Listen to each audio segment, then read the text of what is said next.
faire peur puisqu'il signifie révélation, dévoilement.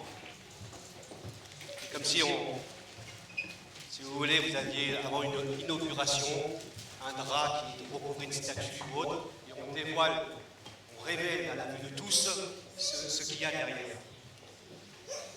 J'aimerais lire avec vous au chapitre 2 du livre de l'Apocalypse.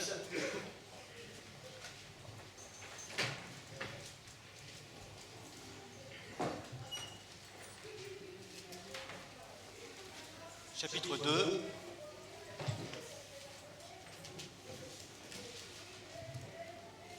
On a de la concurrence par là-bas. Vous devez choisir votre camp.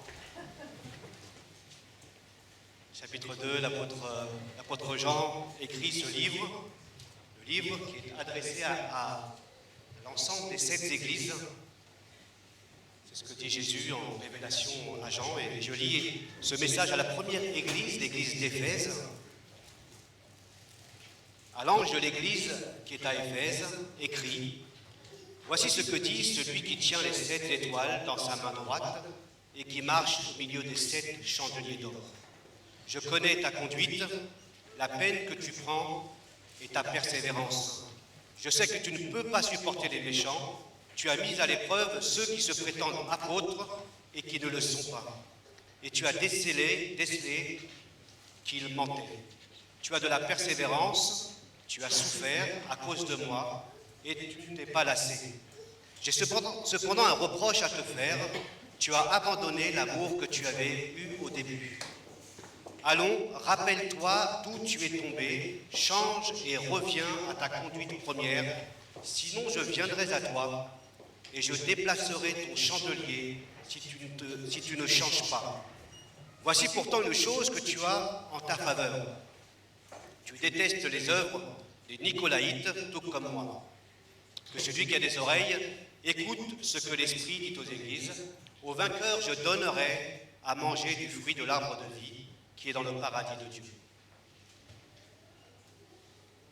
Comme vous le savez, nous poursuivons la thématique sur devenir une église rayonnante, et on va voir différents aspects, et on a déjà vu différents aspects de l'église rayonnante qui prend sa source dans le Seigneur Jésus. C'est lui qui a dit: je bâtirai mon église, et les portes du séjour des morts ne l'emporteront pas contre elle. C'est-à-dire qu'elle va être chahutée. Mais Jésus dit: je serai là. Donc la lettre de Jean à la première église d'Éphèse, c'est Jean qui écrit, mais il écrit de la part du ressuscité, de la part du Christ ressuscité.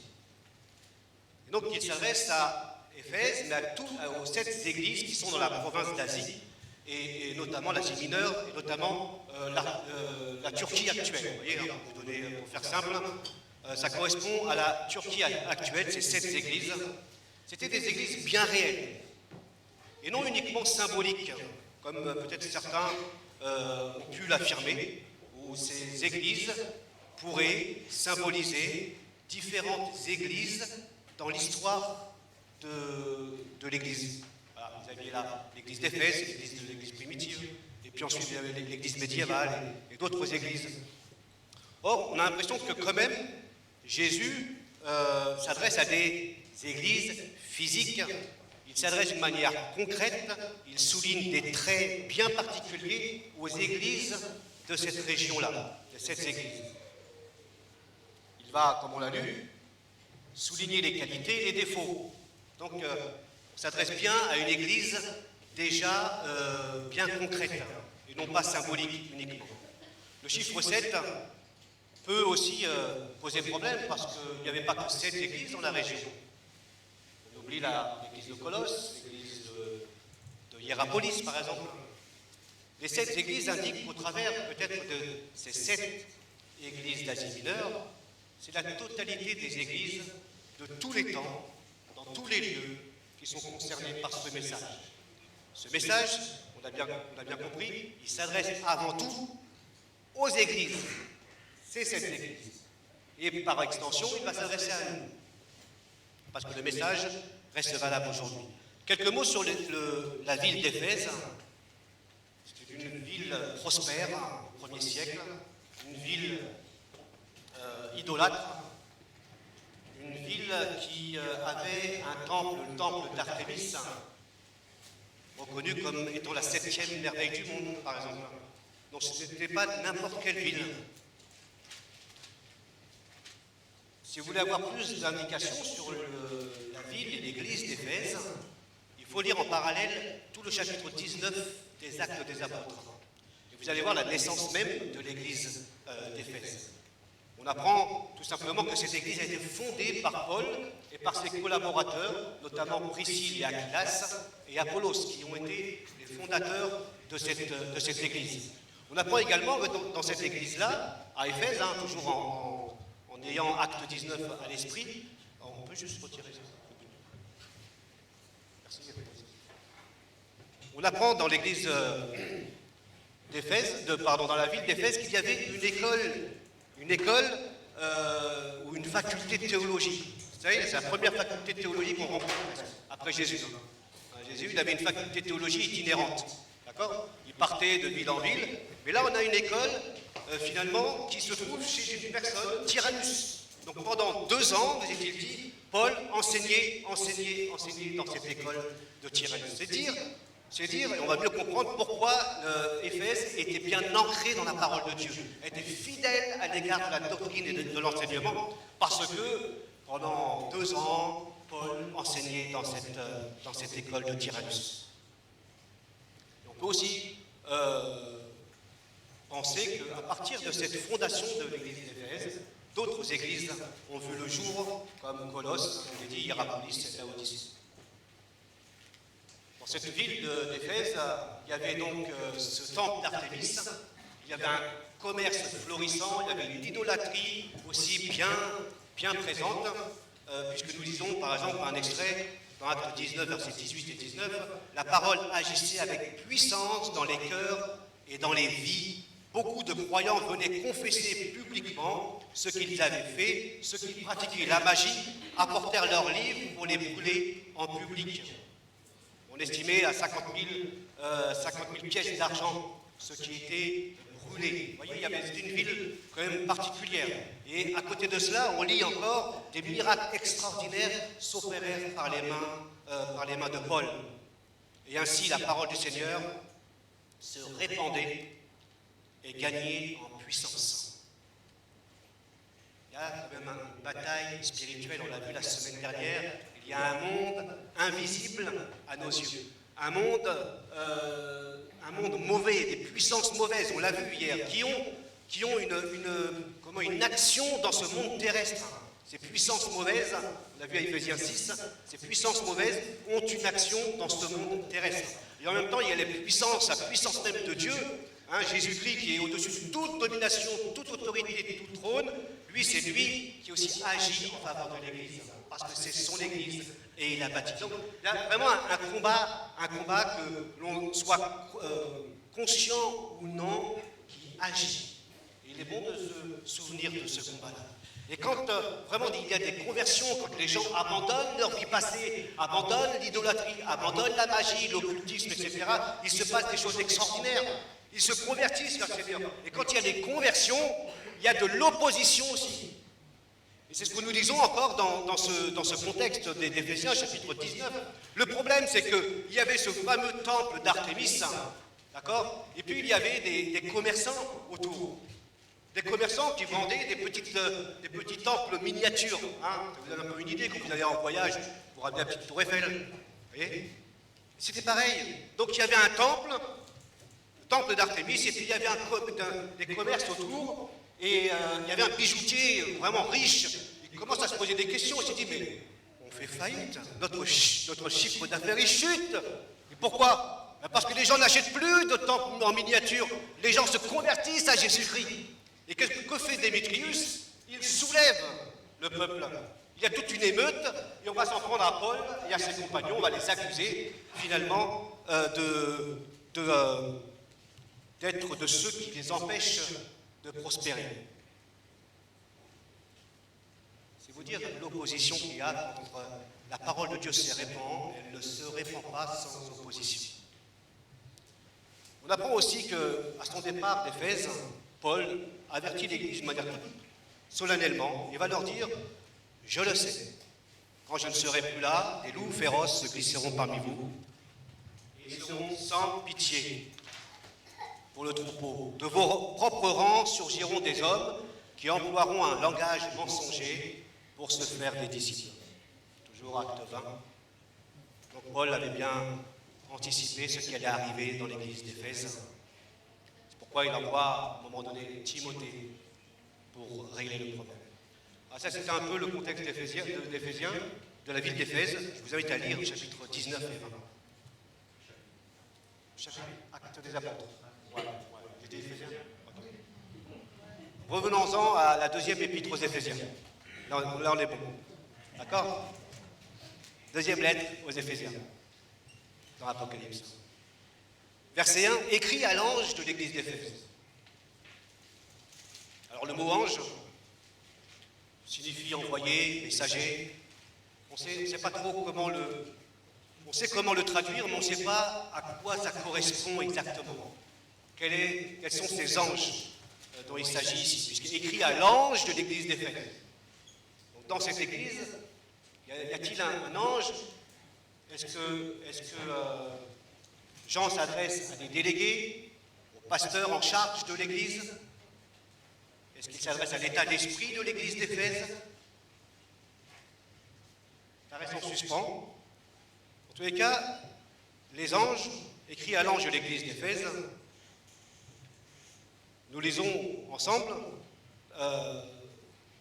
les 7 étoiles sont dans sa main. Voici ce que dit, celui qui tient les 7 étoiles dans sa main droite et qui marche au milieu des 7 chandeliers d'or. Les 7 étoiles sont les 7 anges. Dans chapitre 1, par exemple, verset 20, Jésus va simplement éclaircir ce problème.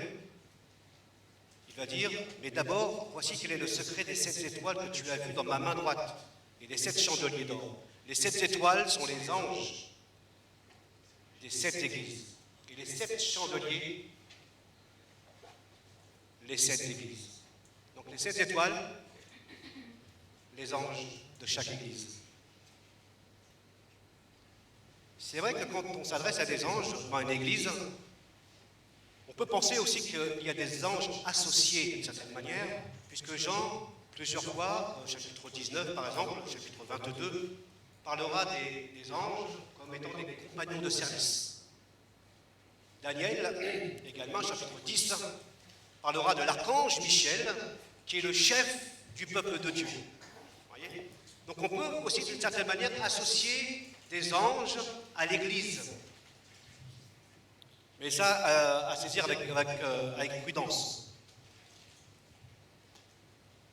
On l'a vu la semaine dernière, le monde invisible et le monde visible sont parfois imbriqués. Et on n'est pas toujours conscient de ce qui se passe parce que nous ne voyons pas tout. Or, la Bible dit qu'il y a des puissances mauvaises, mais aussi il y a la puissance de Dieu à l'œuvre.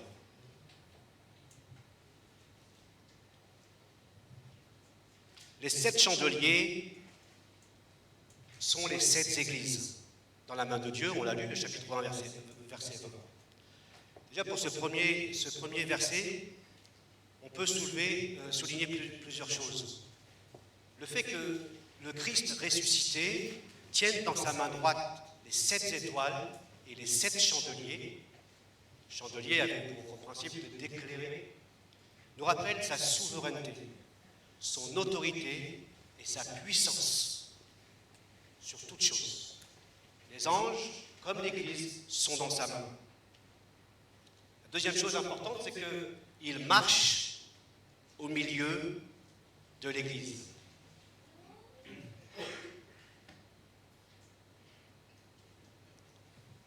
Il est bien présent. Non? Vous avez conscience que le fait que le Christ tient l'Église dans sa main, c'est qu'il vous tient dans sa main. Amen. Ça, c'est important. quel que soit l'état de l'Église, puisqu'on verra que cette Église n'est pas forcément digne, elle a forcément des manquements, mais le Seigneur rappelle qu'il la tient dans sa main. Et les anges aussi sont dans la main du Seigneur pour être au service de l'Église et au service du Seigneur. J'aimerais juste dire que ce qui compte en tant que chrétien, en tant qu'Église, est fondamental. Ce qui compte, c'est d'être dans la main du Seigneur. Ce qui compte, c'est d'être dans la main du Seigneur. Jésus a dit, sans moi, vous ne pouvez rien faire. Quand nous sortons de la main du Seigneur, nous ne sommes plus sous la protection, sous la direction du Seigneur. C'est que nous avons pris nous-mêmes notre propre autorité. Et nous suivons nos propres désirs ou notre propre volonté. Il continue, verset 2, je connais. Alors il ne connaît pas comme toi tu connais ou comme je connais. Il connaît parfaitement. Il voit ce qu'il y a dans ton cœur, il voit ce que tu fais. Il voit les choses visibles comme les choses invisibles dans ta vie. Il voit les choses visibles et invisibles dans l'église d'Arpajon. Il y a ce qui se fait de visible, de voyant, il y a ce qui se fait dans l'ombre, comme Sarah nous l'a rappelé tout à l'heure. Et tout cela, Jésus le voit. Il va souligner quatre qualités. Je connais ta conduite ou tes œuvres. Donc c'est une communauté engagée, une communauté active, une communauté zélée, endurante, qui se donne de la peine pour l'œuvre du Seigneur. Il ne précise pas la nature même de ces activités.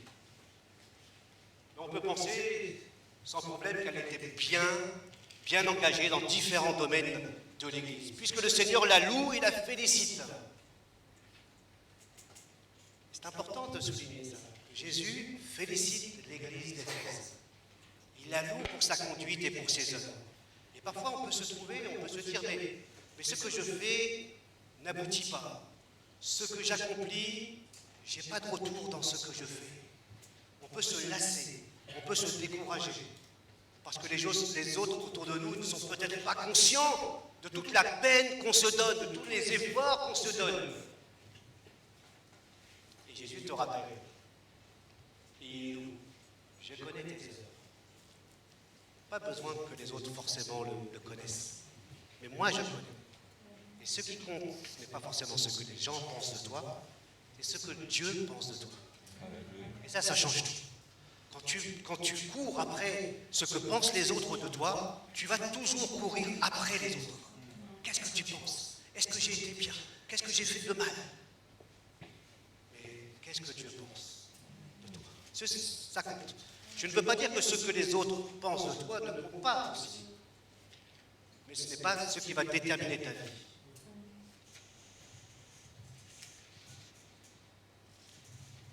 Le Seigneur n'est pas insensible à ce que fait l'Église d'Éphèse. Tu as de la persévérance, tu as souffert et tu ne t'es pas lassé. Qui a dit que la vie chrétienne était facile? Qui a dit que les problèmes disparaîtraient comme avec une baguette magique?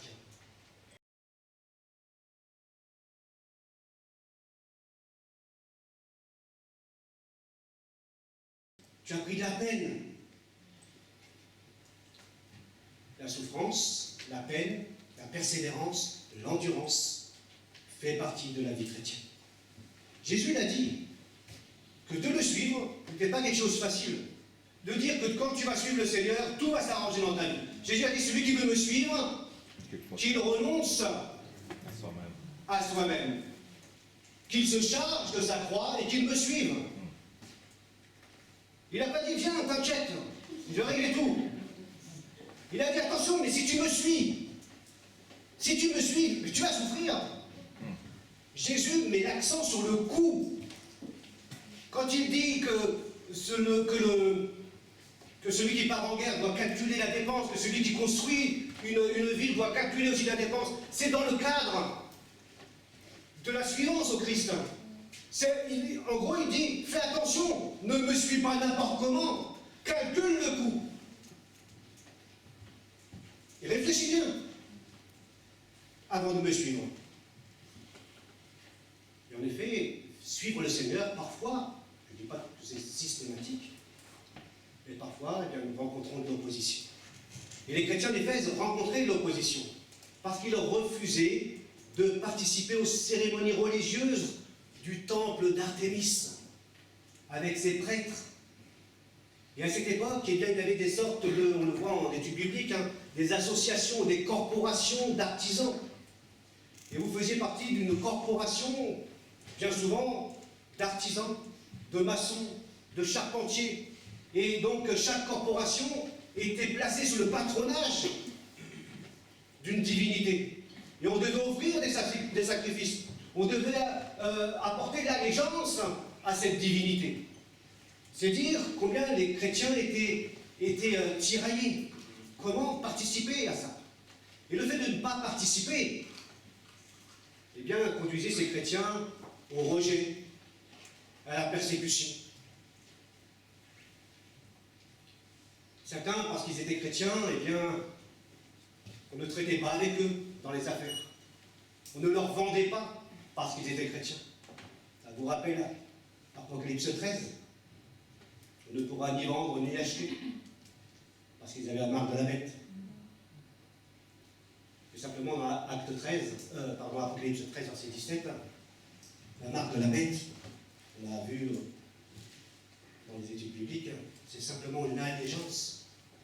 C'est suivre la bête, c'est suivre le diable. Tout simplement ça. Et quand on lit Apocalypse 13, on a fait un tableau comparatif. La marque de la bête est une marque d'adoration. Est une marque d'adoration. Ceux qui suivent la bête l'adorent. Ils suivent la bête et ils adorent cette bête. Ils portent allégeance à cette bête. Et les chrétiens, refusant de faire allégeance à l'empereur notamment, parce que les chrétiens avaient l'esprit d'empereur qui voulait une allégeance totale. Eh bien, les chrétiens refusaient de cela. Et par conséquent, ils subissaient les conséquences. C'est bien qu'ils étaient rejetés, qu'ils perdaient leur emploi, qu'ils étaient persécutés. Aujourd'hui encore, pour vous donner une idée, dans certains pays, si vous êtes chrétien, vous n'êtes pas embauché. Si vous êtes chrétien, vous êtes viré de votre emploi et de votre famille. Ce n'est pas simplement qu'au 1er siècle. Et la tentation était bien réelle de lâcher un peu, de pactiser, d'avoir des compromis. Parce que quand vous êtes chrétien et que vous devez nourrir une famille avec des enfants, il y a un poids supplémentaire. Je suis le Seigneur, mais mes enfants ne vont pas manger. Je suis le Seigneur, mais on va se retrouver à la rue. Et vous voyez là, ce n'est pas quelque chose de simple. C'est pour ça que Jésus a dit, et il souligne cet éloge, il félicite cette Église. Tu as de la persévérance, tu as souffert, tu ne t'es pas lassé, tu t'es donné de la peine. J'ai bien vu, moi, comment tu es resté fidèle à ma parole. Et la tentation est de faire comme tout le monde, de céder. La fidélité et l'obéissance au Seigneur est parfois coûteuse. Je ne parle pas du coût de venir de chez moi ici. Même si c'est un coût, sur une échelle de 1 à 10, je ne sais pas où vous allez le placer, comparé au coût de ces chrétiens qui ont été persécutés. Hein? De venir ici, qu'est-ce que ça m'a coûté? Bon, peut-être à peine 1 litre d'essence. Fidélité et l'obéissance au Seigneur est parfois coûteuse. Quand on parle du coût, c'est d'être rejeté à cause du Christ.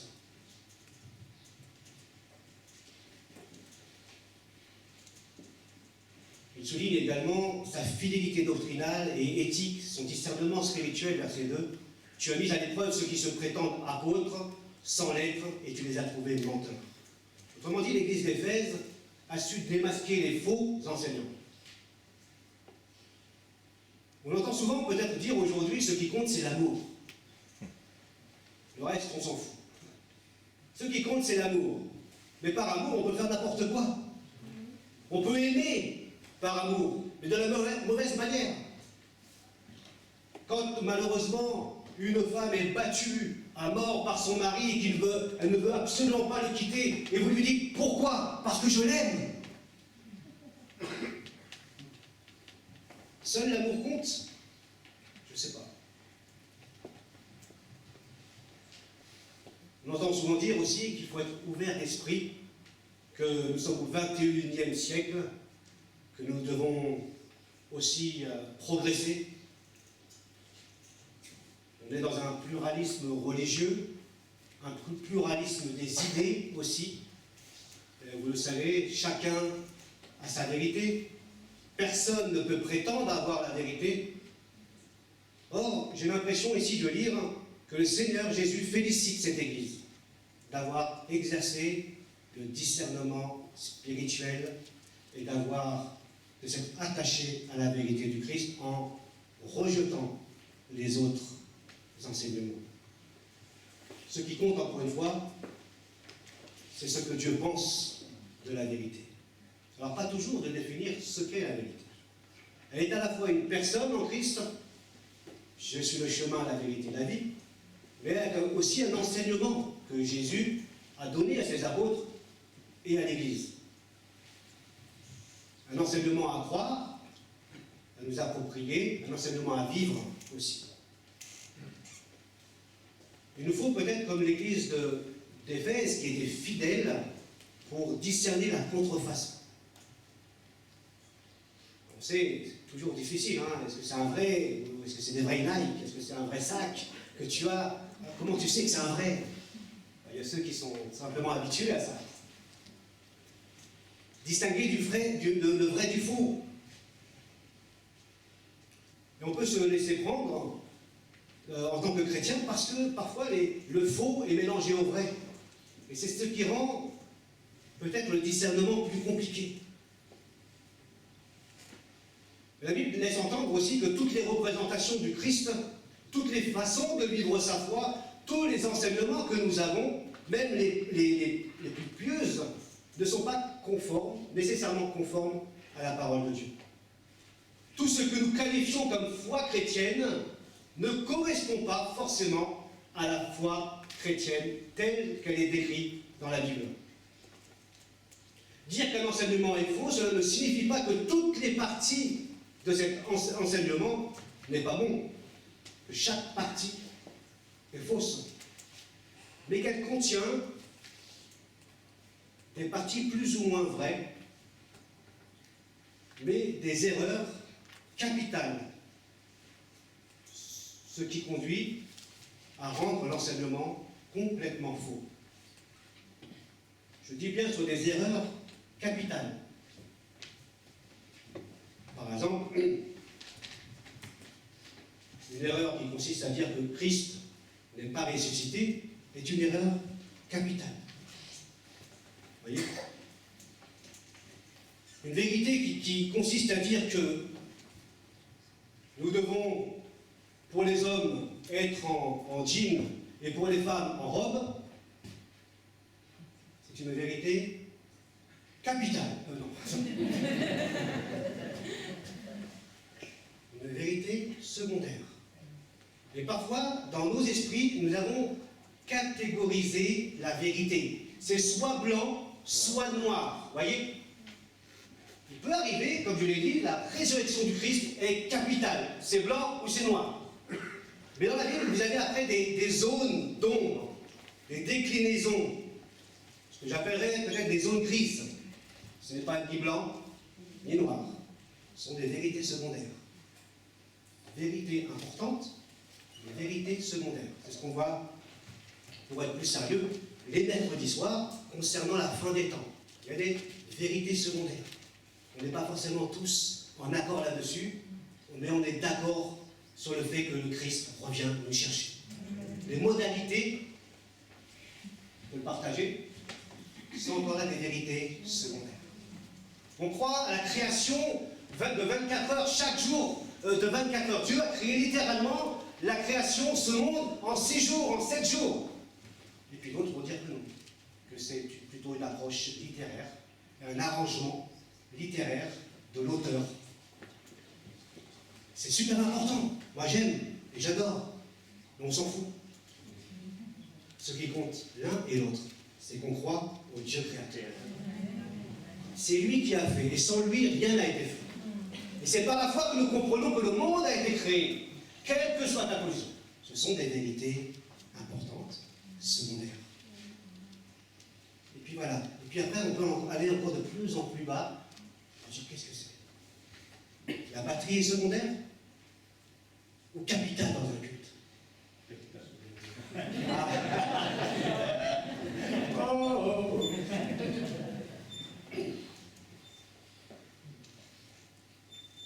L'apôtre Paul dira ailleurs, en l'épître aux Galates, qui vous a fasciné? Qui vous a fasciné? Vous couriez si bien. Vous étiez dans une telle lancée que quelqu'un est venu vous fasciner. Quelqu'un est venu rajouter à la vérité de l'évangile. Et Paul dira, si quelqu'un ajoute ou vous annonce un autre évangile que le Christ, qu'il soit anathème. Même si un ange venait, rejetez-le. Et on avait rajouté à l'évangile de la grâce, au sacrifice de Jésus, unique, tout suffisant, tout puissant, pour nous sauver, pour nous guérir, pour nous pardonner. Quelqu'un a voulu rajouter quelque chose. La croix plus. Si tu rajoutes ça, ta vie va changer. Ne rajoute rien du tout. Seule la croix du Christ et sa résurrection suffit. Ça, c'est capital. La mort et la résurrection corporelle de Jésus.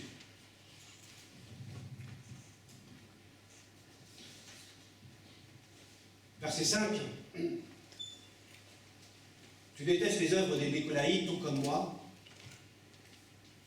Donc, il n'y a pas uniquement un enseignement théorique, mais il y a aussi des œuvres qui accompagnent cet enseignement, ou une conduite. Et finalement, cette église d'Éphèse déteste, comme Jésus déteste les œuvres des Nicolaïtes. On verra plus loin ce que c'est les Nicolaïtes, pas aujourd'hui. Il semble que cet enseignement débouchait donc sur une conduite, un comportement malsain, mauvais pour l'église d'Éphèse. On rencontre ces Nicolaïtes, chapitre 2, verset 15, avec l'église de Pergame, où l'enseignement est associé à la débauche et à l'immoralité. Mais pour nous recentrer, ici, il y a le danger que l'enseignement peut déboucher à des comportements déviants. Tout doucement, sans nous en apercevoir, on détrône le Christ de nos vies. On détrône le Christ de l'Église. Il n'est plus le centre. Quelque chose a pris sa place. Alors Jésus termine, il dit, il félicite cette Église d'Éphèse pour son attachement à la vérité, pour ses œuvres, pour son engagement, pour son obéissance et sa souffrance. Et il continue, et il pose un diagnostic. Et il dit, mais ce que j'ai contre toi, c'est que tu as abandonné l'amour que tu avais au début. Tu as abandonné ton premier amour. Et pourtant, si vous lisez comme moi, cette église semble être une église modèle. Une église à qui on ne peut rien reprocher. On pourrait penser que toutes les activités de cette église, le programme de cette église, eh bien, étaient faits avec amour, avec consécration, puisqu'elle a persévéré, elle a peiné, elle ne s'est pas lassée, elle a souffert. Mais Jésus dit, ce que j'ai contre toi. Dur parfois d'avoir un reproche de quelqu'un. Hein? Je ne sais pas comment vous réagissez face à un reproche. Ce que j'ai contre toi. Moi, je trouve que t'es pas bon là.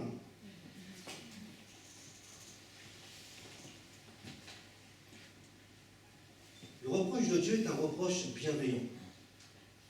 Il n'est pas là pour nous faire du mal, il est là pour nous ramener à lui. Mais, j'aimerais dire que le reproche de Dieu demeure, tant que tu n'as pas changé. Et quand on me dit parfois, ben, Dieu me pardonne, oui, mais si tu ne changes pas, le reproche demeure. Et peut-être qu'aujourd'hui, il me dit et il te dit, ce que j'ai contre toi aujourd'hui. Non pas qu'il t'en va à mort, hein. C'est pas un rancunier, Dieu, hein. Mais ce que je reproche dans ta vie, c'est ça. Et t'as beau demander pardon à Dieu, si tu ne changes pas, le sang de Jésus te pardonne. Mais on le verra après, il faut changer. Mais ce que je reproche, c'est ça. Est-ce que nous sommes conscients que Dieu nous reproche des choses aujourd'hui, mais pas d'une manière malsaine, d'une manière bienveillante? Parce qu'il sait qu'on dévie, il sait qu'on lâche sa main, il sait que les 7 chandeliers commencent à glisser de sa main, c'est-à-dire qu'ils font leur vie en dehors du Christ. Et il veut nous ramener à lui. C'est pour ça que je parle d'un reproche bienveillant de Dieu. Et ce reproche, il est là tant que tu ne changes pas. Reviens à tes œuvres premières. Quand même étrange aussi. Parce qu'il vient justement de les féliciter pour leurs œuvres. Pourquoi demande-t-il de revenir à ses œuvres premières? Je te félicite pour tes œuvres, et maintenant il dit, mais reviens à tes œuvres premières. Quelles sont ces œuvres pratiquées au début? Quel est l'abandon de cet amour premier? On ne sait pas trop. En tous les cas, les auditeurs premiers, pas vous, ni moi, eux savent. Eux, ils savent. Parce qu'ils ont déjà pratiqué ces œuvres. Puisque Jésus leur dit, reviens à ces œuvres. Ou reviens à cet amour. Ça veut dire que ces chrétiens ont déjà vécu d'une autre manière. Alors, on a tenté de trouver ce premier amour perdu. Certains y voient, et moi je l'ai vu, et je le vois un peu encore, peut-être d'une certaine manière, le premier amour de notre conversion, où on est tout feu et tout flamme pour le Seigneur, où on le suit, on est zélé pour le Seigneur. Mais le problème, c'est qu'on ne peut pas toujours rester dans la passion pour le Christ.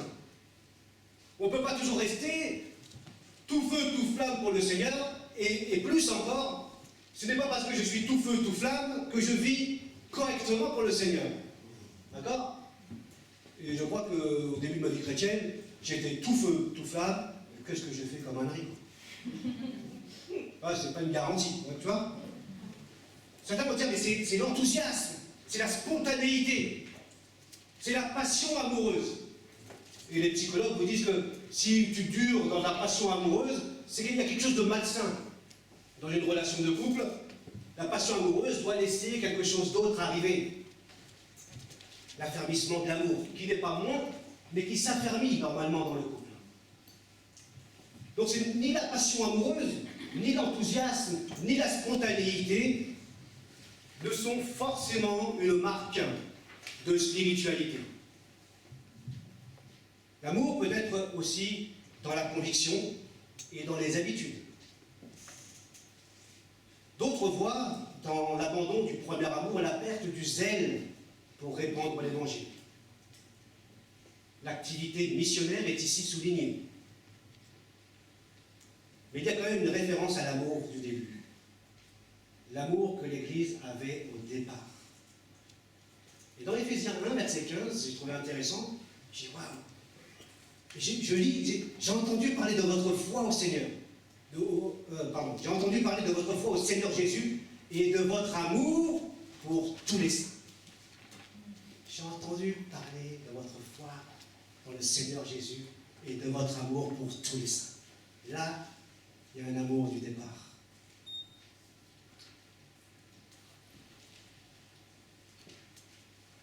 Et si le Seigneur Jésus mettait simplement le doigt sur la manière d'accomplir les choses, d'accomplir les œuvres.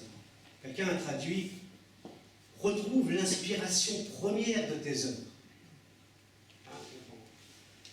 Cela nous oriente ailleurs, où la Bible dit « Tu aimeras le Seigneur ton Dieu de tout ton cœur, de toute ton âme, de toute ta force, de toute ta pensée, et ton prochain comme toi-même. » Ce qui semble être souligné, c'est l'amour pour Dieu.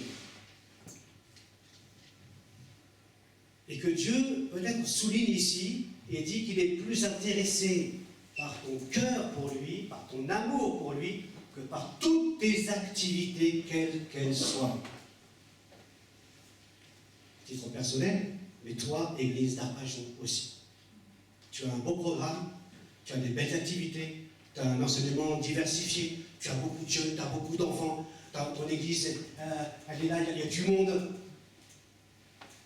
Et tu fais les choses, mais tu perds l'essentiel. Tu oublies pour qui tu le fais. et tu l'oublies avec qui tu le fais. Et on peut faire l'œuvre de Dieu sans que Dieu soit réellement présent dans l'Église. Ce que nous accomplissons peut ressembler aux actions du Saint-Esprit, mais ce n'est pas le Saint-Esprit. C'est toi et moi qui accomplissons ces choses. Et Dieu dit, mais moi, tu as quitté ma main. Combien de fois on mélange et on pense que c'est l'œuvre du Saint-Esprit alors que c'est simplement une œuvre humaine que nous accomplissons. On fait les choses par habitude. C'est pas forcément mauvais d'habitude. Mais on fait les choses sans amour. L'amour premier. La Bible dit que Dieu a déversé dans notre cœur son amour par le Saint-Esprit. C'est l'amour de Dieu que nous devons retrouver. Cet amour premier qui inspire toutes nos décisions, toutes nos activités, toutes nos orientations. Quoi qu'on fasse ici, on le fait parce que l'amour de Dieu nous pousse et nous presse. Ça change tout.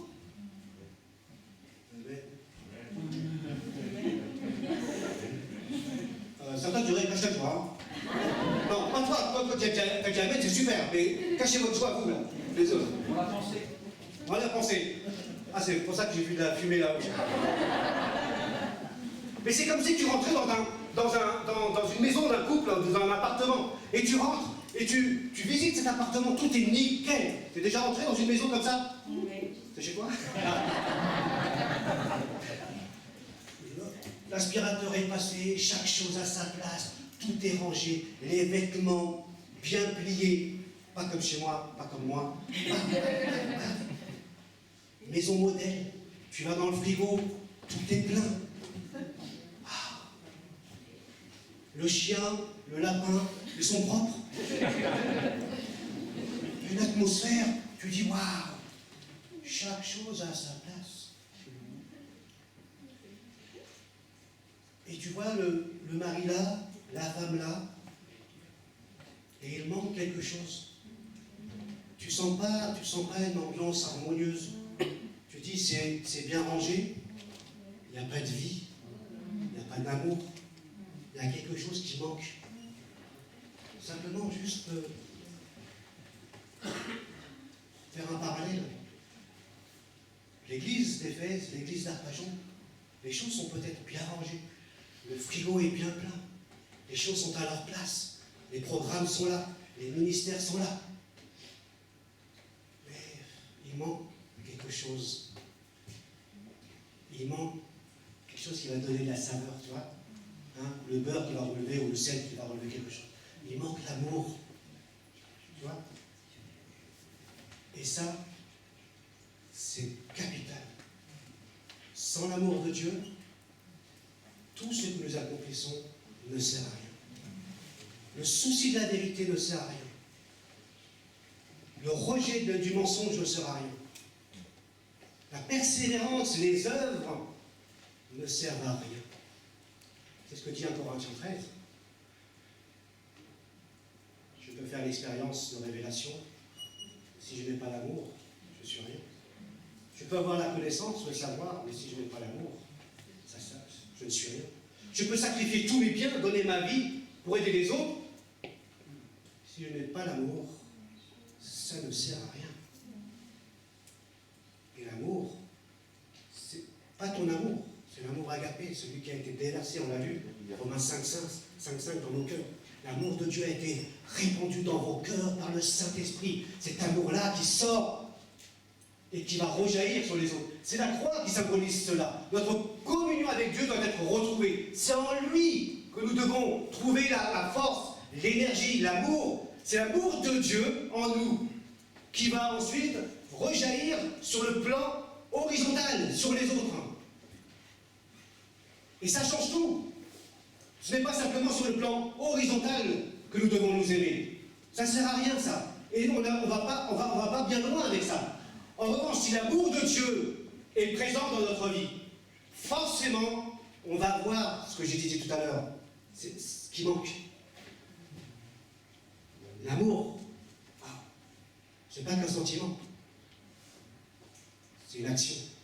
L'amour, c'est ce qui va toucher les autres. Mais pas ton amour. Tu as beau être empathique, ça ne suffit pas. Tu as beau être sympathique, ça ne suffit pas.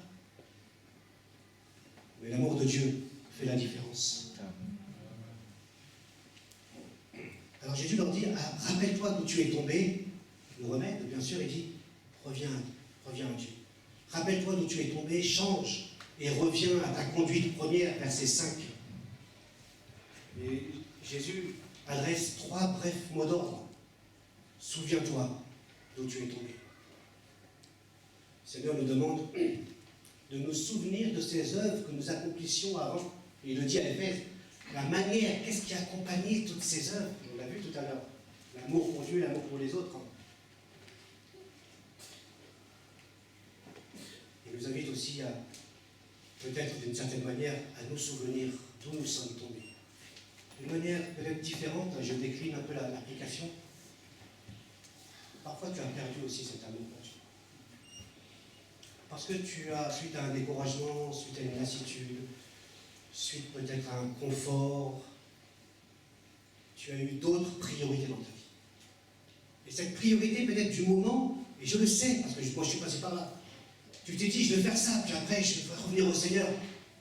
Je vais faire ça, puis ensuite je vais consacrer mon temps au Seigneur, dans le travail, dans la construction d'une maison, dans ceci ou dans cela. Je m'aperçois une chose, ça ne marche pas comme ça.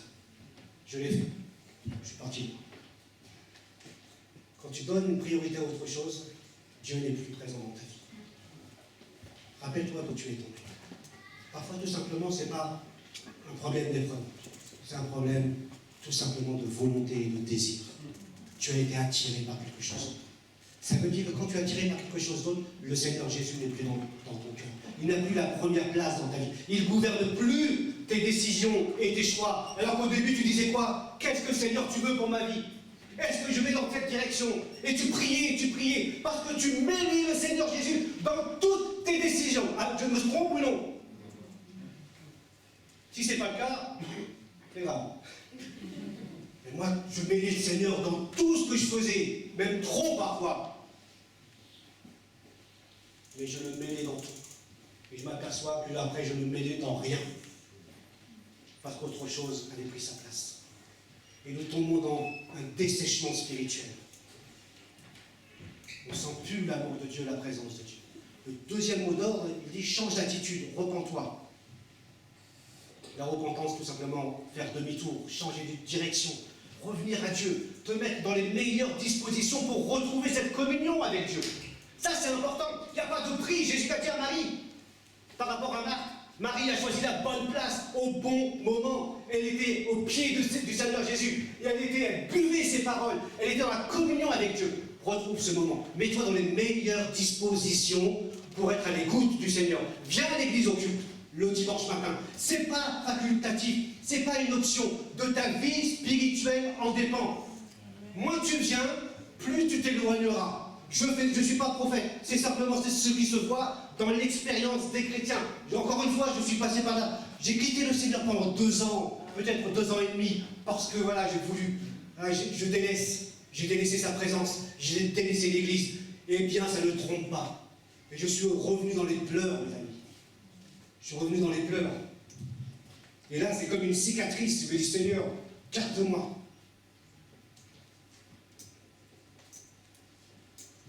Cela nous rappelle que dans la vie chrétienne, il y a aussi des différentes phases. Des phases d'éloignement, des phases de retour. Et ça, c'est possible avec Dieu. Où on peut revenir au Seigneur. Ça fait partie aussi des cheminements. Mais on n'est pas obligé de quitter la main du Seigneur. Ça a été mon cheminement, c'est peut-être ton cheminement aussi. Il y a des phases comme ça. Mais il faut savoir revenir au Seigneur. Revenir au bon moment vers Dieu. Le troisième mot d'ordre, il dit reviens à tes œuvres premières avec, par contre, l'amour du Christ, qui va donner de la saveur dans ce que tu fais. L'avertissement, je vais un peu vite, je m'excuse. Verset 5, sinon je viendrai à toi, je ferai ton chandelier de sa place, et si tu ne changes pas. Enlever le chandelier de sa place semble indiquer que l'Église a cessé d'être efficace. Que le chandelier, l'Église n'éclaire plus autour. On peut l'enlever parce qu'il ne sert à rien. Peut-être parle-t-il de l'église d'Éphèse en disant on va la fermer. Et de toute façon, le Seigneur Jésus va bâtir l'église ailleurs. Il a dit je bâtirai mon église. Mais si tu n'es pas là, je ferai sans toi. Parce que tu n'es plus mon église. D'une certaine manière, tu te comportes comme n'étant pas dans mon église. Oui, faut-il comprendre que la disparition de la communauté d'Éphèse, d'après le témoignage d'Ignace, un évêque d'Antioche, environ 100 ans après Jésus-Christ, l'église d'Éphèse avait pris à cœur l'exhortation du Seigneur. C'est une bonne chose, ça. Impossible de changer, de revenir au Seigneur. Mais au Moyen-Âge, un autre témoignage, le témoignage chrétien avait disparu d'Éphèse. Un voyageur visitait le village et ne trouva que 3 chrétiens, et ceux-ci étaient tellement ignorants qu'ils avaient à peine entendu parler de Paul et de Jean. Alors je me dis, Église d'Arpajon, où sont-nous dans 100 ans? Vous avez du Guyot, je m'en fous, je te plains. Mais j'aimerais que le témoignage de l'Église d'Arpajon reste là. Peut-être ailleurs, mais qu'elle réponde encore. L'avertissement du Christ est valable encore aujourd'hui. Aucune Église n'a de place sûre et permanente ici. Parce qu'on est conscient de cette fragilité que nous sommes. Nous sommes engagés dans un combat, comme nous l'avons vu la semaine dernière. Nous pouvons avoir un beau bâtiment, un beau programme, un enseignement fidèle, mais cela ne suffit pas. Et nous devons veiller à ce que Paul dit quand il dit « n'éteignez pas l'esprit ». Nous devons veiller à ce que Paul dit « n'attristez pas l'esprit ». Ça veut dire que la présence de Dieu commence à faiblir au sein de l'église d'Arpajon. Il ne faut pas qu'elle s'éteigne. Il ne faut pas l'attrister. Alors il faut rallumer la flamme. Jésus termine par une promesse, parce qu'il entoure ce reproche par une promesse. Et il dit au vainqueur, je donnerai à manger du fruit de l'arbre de vie, qui est dans le paradis de Dieu. Pas n'importe quel fruit. L'arbre de vie, figuré sur les pièces de monnaie de la ville. Peut-être fait-il allusion à ça. Moi, je vais vous donner un autre, quelque chose, un fruit de l'autre arbre de vie. L'arbre de vie fait penser au jardin d'Éden aussi, qui était interdit à Adam et Ève après. Maintenant ouvert à tous ceux et celles qui viennent en Christ, accessible par le Christ. C'est lui qui donne la vie aujourd'hui. Alors que celui qui a des oreilles écoute ce que l'Esprit dit aux églises. Tout simplement, il ne s'agit pas d'entendre uniquement, mais d'ouvrir nos cœurs à ce que Jésus te dit et nous dit en tant qu'Église d'Arpajon. Dieu te félicite et il le fait. Et il te dit, c'est super, je vois ton œuvre, je vois ta persévérance, je vois ta souffrance et ta peine. Et ce que j'ai contre toi, j'ai un reproche. Mais au vainqueur, tu es vainqueur avec le Seigneur. Alors change. Change. Je vous invite à la prière. Chacun peut prier silencieusement. Puis je te demanderai silencieusement, qu'est-ce que tu pries pour toi, dans un domaine particulier, en silence. Et prie pour l'église d'Arpajon, notre église, même si tu ne la connais pas. Remets-la aussi entre les mains du Seigneur pour que vraiment la présence de Dieu soit visible. On reste toujours dans sa main.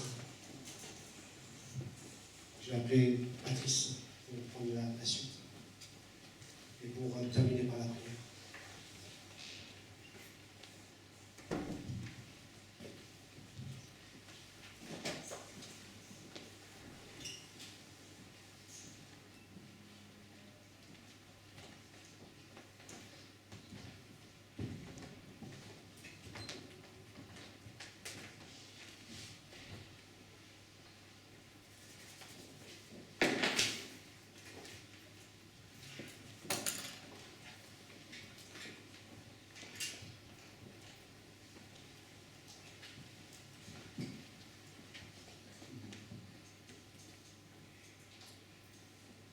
Seigneur, une chose, nous te demandons de nous donner de revenir à notre premier amour.